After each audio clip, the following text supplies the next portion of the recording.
Ibu kota Jakarta sekarang ini adalah warisan dari pemerintah kolonial Belanda. Jakarta dipilih saat itu dan dibangun untuk kepentingan kolonial Belanda, para penjajah, bukan kepentingan rakyat Indonesia. Ibu kota baru bukan sekedar soal pembangunan fisik. Pada dasarnya, membangun ibu kota baru adalah membangun cara pandang baru, membangun sebuah budaya baru. Pada umumnya, politisi dikenal memiliki perhatian jangka pendek. Istilahnya, pekerja 5 tahunan saja. Buat apa memikirkan jangka panjang? Toh, saya sudah tidak menjabat lagi. Begitu umumnya para politisi. Politisi juga biasanya dikenal sering mengambil kebijakan populis yang didukung oleh publik luas. Berani mengambil kebijakan yang tidak populer, resikonya besar. Kehilangan suara dan bahkan kehilangan jabatan. Tapi sungguh beruntung republik ini. Ada satu politisi yang memiliki visi jangka panjang dan berani mengambil keputusan yang mungkin tidak populer, tetapi keputusan itu bermanfaat bagi rakyat banyak. Lebih beruntungnya lagi, politisi visioner ini menduduki jabatan tertinggi di Republik. Politisi ini adalah Presiden Jokowi. Satu visi besar Presiden Jokowi yang akan memberikan manfaat tak terhingga bagi bangsa dan rakyat Indonesia adalah mendirikan ibu kota negara baru di Penajam Pasir Utara, Kalimantan Timur. Ketika pandemi mulai mereda seperti sekarang ini, rencana pembangunan ibu kota baru ternyata kembali bergulir, tidak mati begitu saja. Memang saat ini kita masih di tengah-tengah pandemi. Namun, setelah pandemi hampir 2 tahun berjalan, dunia sudah sampai pada kesadaran baru bahwa kita akan memasuki era endemi. Tapi, apa sih urgensinya membangun ibu kota baru? Ada 3 alasan. Alasan pertama, Jakarta sedang tenggelam. Masalah utama kita adalah ibu kota yang sekarang, Jakarta memiliki begitu banyak masalah. Yang paling jelas, Jakarta ini sedang tenggelam. Soal ini bahkan sempat disinggung oleh Presiden Amerika Serikat Joe Biden dalam pidatonya tentang perubahan iklim. Soal Jakarta yang sedang tenggelam ini tidak bisa dihindari. Kenaikan permukaan air laut adalah fenomena global akibat pemanasan global. Bukan hanya Jakarta, banyak kota-kota lain di seluruh dunia di pinggir laut bukan hanya akan tenggelam, tapi sudah sedang tenggelam. Masalah yang kedua, beban Jakarta ini sudah terlalu berat. Jumlah penduduknya mencapai lebih dari 10 juta jiwa. Itu hanya wilayah DKI Jakarta saja. Belum termasuk wilayah aglomerasi kota-kota satelit di sekitar Jakarta. Infrastruktur Jakarta sudah tidak memadai. Bukan hanya soal jalan tol atau jalan saja. Bahkan penyediaan air yang begitu penting bagi kehidupan juga mulai bermasalah. Makanya, air tanah di Jakarta terus disedot, memperparah kondisi permukaan Jakarta menjadi semakin ambles. Jakarta sedang tenggelam. Untuk mempertahankan kondisi Jakarta seperti sekarang, diperlukan anggaran yang juga fantastis. Karena itu, pilihan yang lebih logis adalah memindahkan ibu kota keluar Jakarta. Alasan kedua, pemerataan ekonomi. Kegiatan ekonomi di Jakarta dan juga di Pulau Jawa secara umum menimbulkan ketimpangan yang dahsyat. Semua hal di Jakarta urusannya. Padahal, Jakarta hanya sebuah kota dengan wilayah yang kecil. Jumlah penduduk Jakarta hanya sekitar 4% dari total populasi Indonesia. Tetapi hampir lebih dari 20% ekonomi Indonesia ada di Jakarta. Ketimpangan yang parah sekali.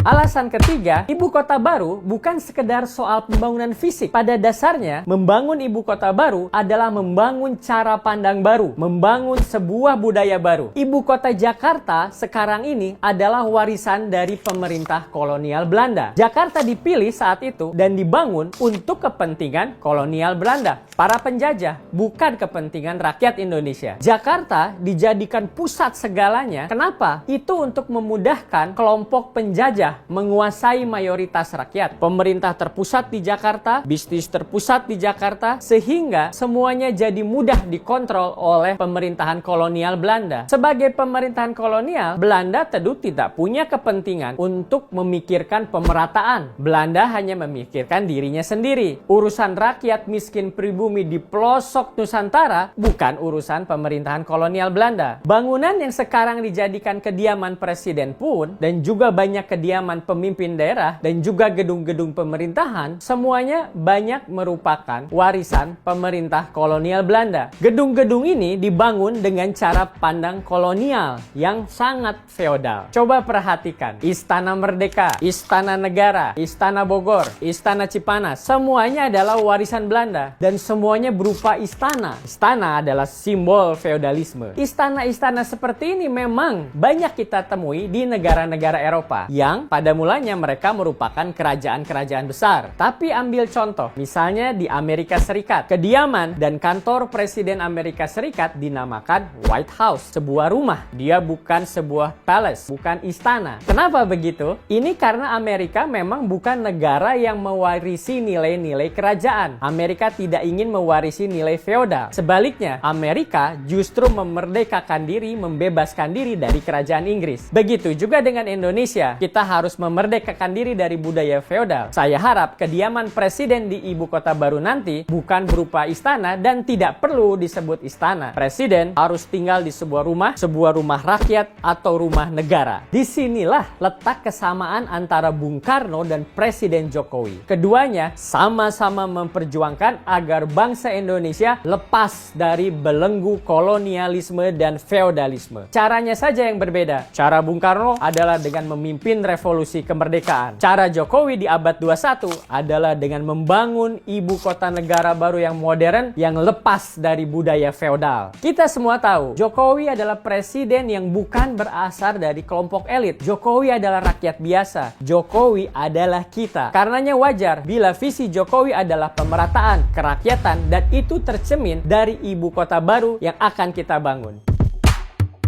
Ibu kota baru adalah sebuah cita-cita lama dengan tujuan revolusi mental psikologis, bukan semata-mata masalah pembangunan fisik dan ekonomi saja. Ibu kota baru itu nantinya akan melepaskan kita dari budaya kolonial dan feodal. Ibu kota baru melepaskan kita dari elitisme. Ibu kota baru itu nantinya adalah sebuah kota yang merakyat, rumah rakyat, dan ramah terhadap rakyat. Lokasi ibu kota baru nanti di Kalimantan Timur berada di tengah-tengah Indonesia, memudahkan pemerataan bagi seluruh rakyat Indonesia. Ibu kota baru akan mewujudkan keadilan sosial bagi seluruh rakyat Indonesia. Kedepannya, Jakarta tidak akan lagi menjadi pusat segalanya. Cukup Jakarta menjadi pusat bisnis yang maju, tanpa harus dibebani oleh kegiatan-kegiatan pemerintahan. Sementara itu, kegiatan pemerintahan bisa dikomando dari Penajam Pasir Utara, Kalimantan, dengan membangun sentra-sentra ekonomi baru yang diharapkan tumbuh di mana-mana di seluruh Nusantara. Biarkan istana-istana yang sekarang ada menjadi museum saja. Juga kompleks Senayan DPR bisa jadi museum atau bahkan taman kota. Biar para pejabat politisi bisa secara fresh memikirkan masa depan bangsa di ibu kota baru nanti. Jokowi mewarisi cara pandang visioner ini dari Bung Karno. Bila seorang presiden hanya berpandangan jangka pendek saja, hanya membuat sesuatu yang hasilnya segera bisa dirasakan atau diresmikan dengan gunting pita, maka membangun ibu kota baru tentu bukan pilihan. Jika seorang presiden hanya presiden populis yang memikirkan citranya, anggaran besar untuk dimanfaatkan untuk program-program populis harusnya menjadi popularitas. Tapi tidak dengan Jokowi. Jokowi akan membangun ibu kota baru ini. Anggaran yang harus disiapkan mencapai 700 triliun rupiah untuk membangun awal ibu kota baru ini. Ibu kota baru ini penting